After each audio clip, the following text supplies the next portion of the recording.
Step aside, tanks and APCs. The trucks are rolling onto the battlefield. At first glance, they may look harmless, even a little comical. Yet sometimes these unassuming vehicles pose just as much of a threat to tanks as opponents armed with the most powerful guns. By the first half of the 20th century, trucks had already proven themselves as indispensable gun platforms. Cheap, simple, and effective. That's why today we'll be looking at some of the most interesting and dangerous combat trucks in War Thunder. Buckle up, and let's go! Trucks have often been used as platforms for anti-aircraft guns, and War Thunder offers a wide selection of these across many ranks. Their usual role is to keep the skies clear while staying out of sight of enemy armor, though there are plenty of exceptions. For example, the American CCKW 353 and the Swedish LVT DGB M40, both armed with Bofors guns, appear in the French and Swedish tech trees. These vehicles pick up speed quite nicely, especially on paved roads, and the Swedish model even has protection against rifle-caliber rounds. Just look at those armor plates! Hitting aircraft with a Bofors gun isn't easy, but when it connects, the destructive power of its shells is devastating. Bombers and tanks alike will regret crossing paths with them. For dedicated anti-air work, the Czechoslovak M53/59 is a clear standout. Built on the Praga truck chassis, it carries a twin 30mm autocannon system. Its ammunition is brutally effective. A single well-placed burst can rip entire sections off attackers and bombers. While the truck itself isn't especially fast, it offers decent mobility. Not quick enough to capture points first, but always able to be where it's needed most. If you like something more unusual, you'll definitely appreciate the P7TAA, a French Citroën half-track mounting four 13mm Hotchkiss machine guns.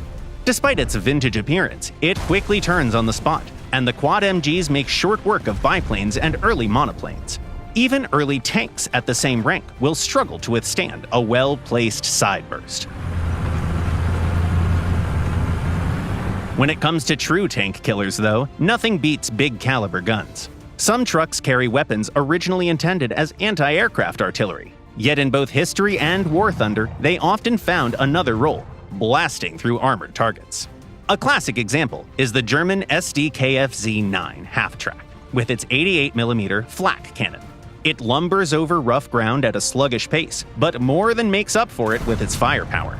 The gun combines a good rate of fire, excellent ballistics, and deadly penetration, enough to crack open even the heaviest of tanks. Properly angled, the SDKFZ can knock out multiple vehicles in quick succession. Surprisingly, it's fairly resilient too. Its armor is so thin that many armor-piercing rounds that penetrate it don't even detonate properly.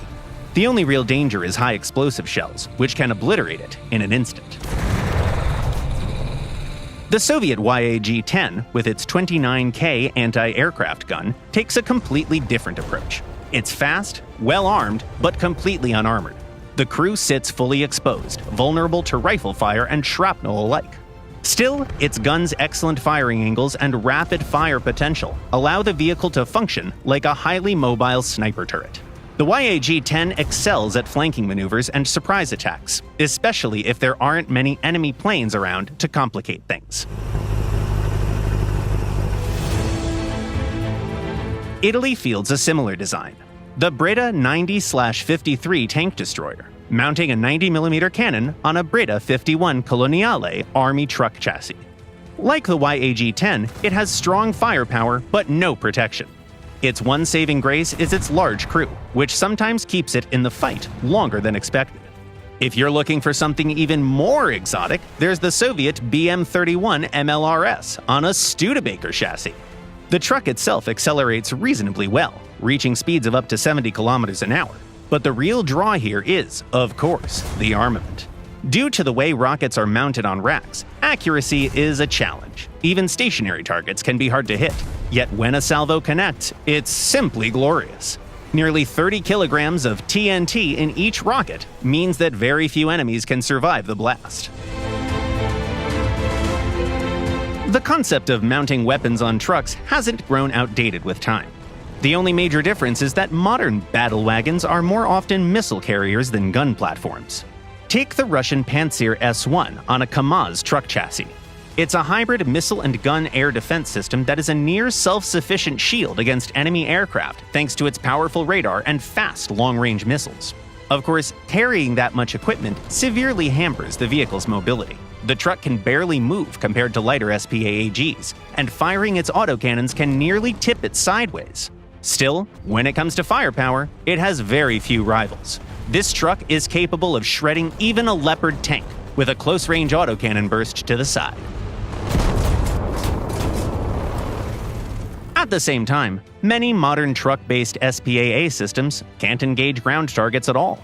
The German Iris-T system on an 8x8 MAN chassis, for example, combines an advanced radar that covers dozens of kilometers with missiles that hit like a truck, making it an air defense specialist rather than a vehicle that is going to battle it out with other units on the ground. Even in this class of vehicles, however, there are still some notable exceptions, like the Japanese Type 93 SAM mounted on a Toyota Mega Cruiser. Lightning fast and nimble, this vehicle can slip behind enemy lines almost at the very beginning of a match. Its sole weapons are IR-guided missiles, though, so be careful. Then there's also the South African Istervark, which is much better suited for engaging lightly armored enemies.